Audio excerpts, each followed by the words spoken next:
Bro, aminin mo, nakarami ka na ng change oil, 'di ba? Sa motor mo na ganito pa rin gamit mong oil dipstick.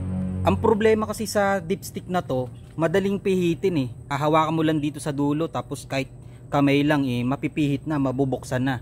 Hindi natin masabi, wag naman sana mangyari, 'di ba?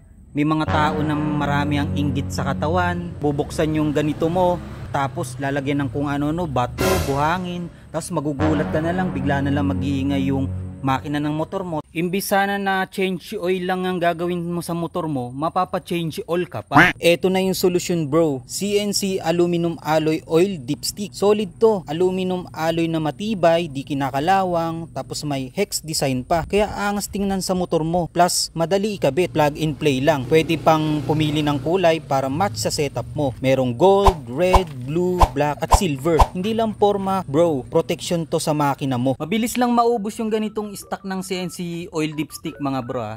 Saka para maporma, safe to. Safe yung makina mo rito kasi hindi basta-basta mapipihit ang kamay mo yan. Kailangan pa ng tools para mapihit mo yan. Kaya kung ako sa'yo, check out mo na yan.